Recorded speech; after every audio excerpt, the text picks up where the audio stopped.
Salve, salve, meus amigos alvinegros de Passo Fundo, alvinegros do Brasil, alvinegros de todos os lugares aí que esse vídeo possa chegar. Pois é, galera, quem me conhece sabe que eu não sou o cara, eu acho que treinador tem que ter sequência, treinador tem que ter tempo para trabalhar. Eu falei treinador. Eu demorei para poder fazer uma crítica mais contundente ao David Ancelotti.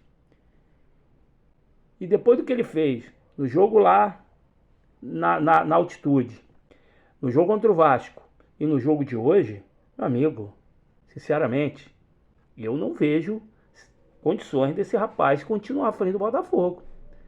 E digo mais para vocês, tenho muito medo que a permanência dele faça com que a gente não chegue nem na Libertadores, nem na Copa do Brasil. Porque ele demonstra a cada jogo, primeiro, que ele não conhece os jogadores, segundo, que ele não entende o futebol brasileiro e que ele não sabe nada de tática, meu amigo. Nós fomos desclassificados por dois times ruins. A LDU na Libertadores e pelo Vasco na Copa do Brasil. Então, o David veio, nós jogávamos 3 competições e fomos eliminados em 2. E nas 2 ele inventou. E hoje, gente, hoje foi a gota d'água. Hoje não dá mais pra gente aturar. O cara me escala um time que nunca treinou junto, que nunca jogou junto. Aí o Barbosa ficar no banco, ninguém sabe por quê. Por que o Barbosa ficou no banco? Ah, poupou de quê? O quê? Poupou de quê o cara? Por que o cara foi poupado? Aí ele bota três volantes. Aí eu pensei, bem, ele vai botar 3 volantes, vai fechar o meio e tal. Não, ele botou o Danilo de ponta direita. O Danilo nunca jogou de ponta direita na vida dele, meu amigo. Ele botou o Danilo de ponta direita. Olha os absurdos. Daí ele botou o Marçal no jogo. Beleza. Marçal não jogou nada. O Alan não jogou nada. Desde que chegou no Botafogo, jogou muito pouco, diga-se de passagem. O Botafogo não tinha saída veloz pelos lados, porque o Jefinho estava encaixotado e o Danilo na ponta não é ponta, então o Danilo não ia fazer jogada de ponta. E o Savarino encaixotado no meio também.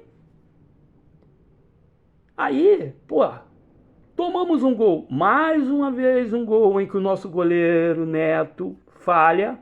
Mas também teve falha do Pantaleão, que finge que vai, mas não vai. Mas o Neto falhou porque ele teve medo de sair e se chocar com o jogador. Tá?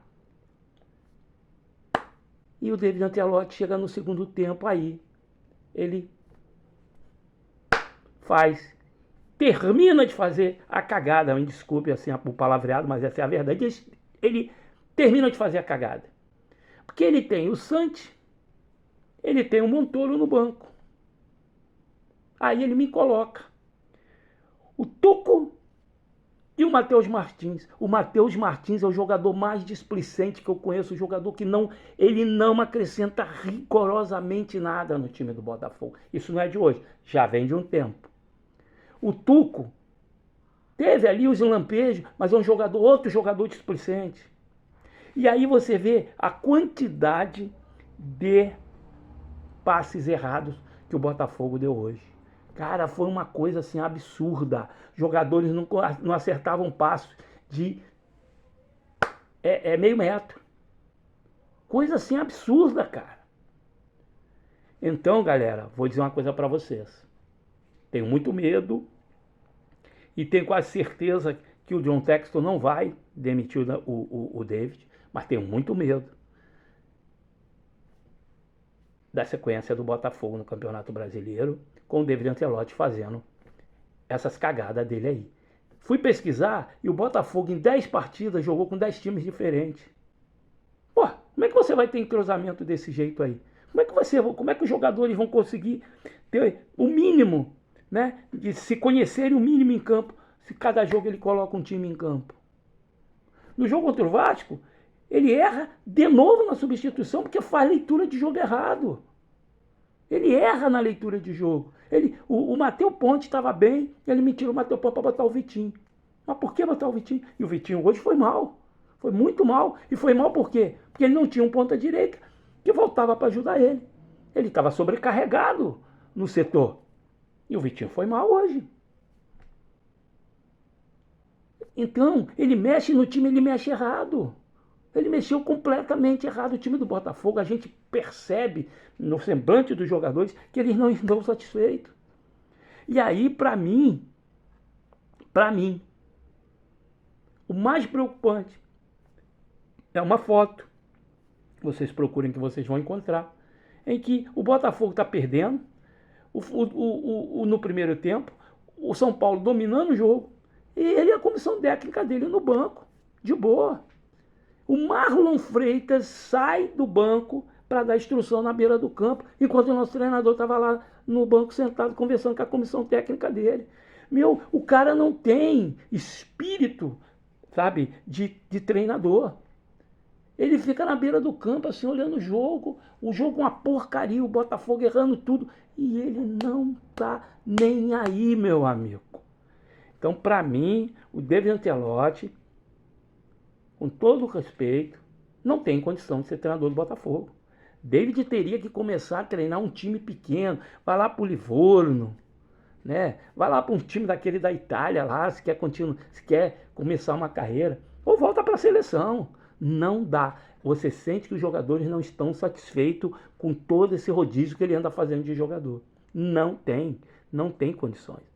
Não falta raça, não falta determinação, não falta como é que eu vou te dizer, garra. Jogadores se entregam, mas os jogadores não estão conseguindo jogar porque o sistema tático dele não existe.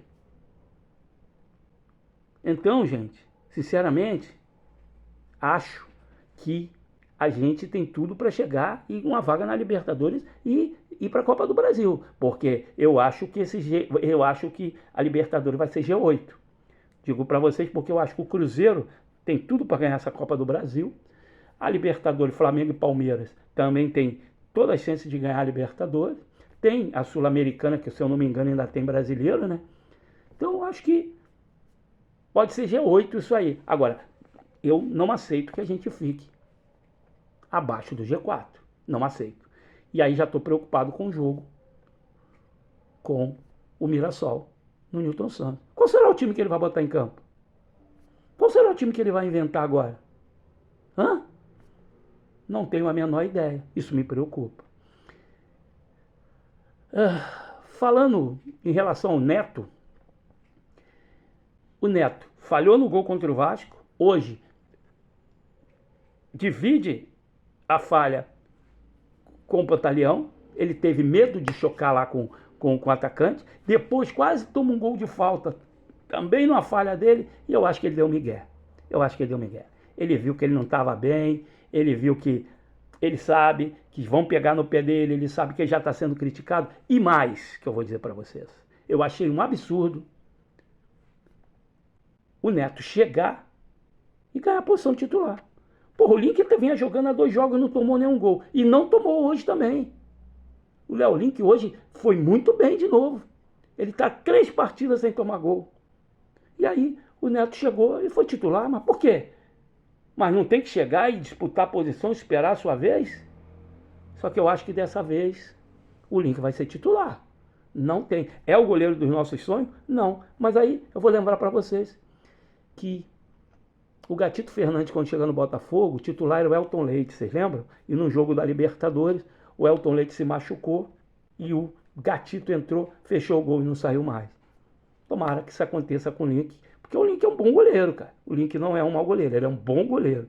Bom goleiro, espero que consiga dar sequência aí no Botafogo e que feche o gol daqui para frente, porque o Neto, olha, no jogo lá no jogo nosso lá contra o Juventude, eu achei o Neto um goleiro seguro, um goleiro mas ele, nesses 2 últimos jogos, demonstrou insegurança, parece que não está bem, tecnicamente nem fisicamente. Então, vamos de Léo Link. Agora, culpar só o David, culpar só o Neto, culpar isso e aquele, não. A culpa maior de tudo que nós estamos vivendo hoje chama-se John Textor. A culpa maior chama-se John Textor. Eu entendo algumas coisas, mas outras eu como torcedor não entendo. Agora, eu falando, olhando racionalmente a questão financeira, eu entendo, mas como torcedor não. Eu vi uma reportagem agora, um podcast que o Alessandro Brito estava lá, e ele estava explicando o porquê de vender, comprar e vender. Porque o Botafogo não tem jogador na sua base que possa manter o caixa do clube para cumprir com as suas obrigações. Palmeiras vendeu o Hendrick, Palmeiras vendeu o menino lá, o Estevão. Palmeiras vende jogador todo ano por um balaio de dinheiro. O Botafogo, a base do Botafogo ainda não está dando esse retorno. E ele diz o seguinte, que talvez o Botafogo em 4 a 5 anos vai poder deixar de fazer esse tipo de coisa. Contratar jovens jogadores com potencial e depois revendê-los para poder gerar fluxo de caixa. E a gente sabe que é assim. O Botafogo ainda não é autossuficiente. Infelizmente, essa é a realidade. Agora, uma coisa que eu não entendo na entrevista que ele deu depois do jogo com o Vasco é dizer que o John ele vendeu porque ele fez... ele realizou o sonho do jogador. Porra, tem que realizar o sonho da torcida, não é do jogador. O jogador já ganha bem pra cacete. Mas eu quero ir embora. Não, você tem contrato, você não vai embora. Só se o clube lá pagar a multa. Pagou a multa, você quer ir embora? Quero. Beleza, aí é outra história. Agora, não, eu tô realizando o sonho do jogador. Tá? Sabe o que vai acontecer com ele? O mesmo que aconteceu com o PR. Ele realizou o sonho do PR. E o PR agora entrou na justiça contra ele, porque entrou contra a SAF e Botafogo, entrou contra ele. E o John vai fazer a mesma coisa, porque ele vai chegar e não vai querer pagar determinadas coisas lá pro John, e o John vai entrar na justiça contra ele. Aí ele realizou o sonho do John, e depois o John vai lá e carca nele, para deixar de ser trouxa. Então não tem que realização de jogador. O jogador tem contrato com o Botafogo, tem que cumprir o contrato. Mas aí o clube tal, tá, se pagar a multa e tu quiser ir, tu vai. Pronto. Agora, ficar nessa onda aí, a realização de jogador, pô, John Textor, eu sei que tu não vê isso aqui, esse vídeo, mas porra, tá de sacanagem, né? Vamos pensar primeiro no Botafogo. Então, galera, esse ano é brigar para ficar com uma vaga na Libertadores. Tá? Eu não aceito menos do que quarto colocado. Eu não aceito. Temos 2 jogos a menos. Mirassol vai ser um jogo dificílimo.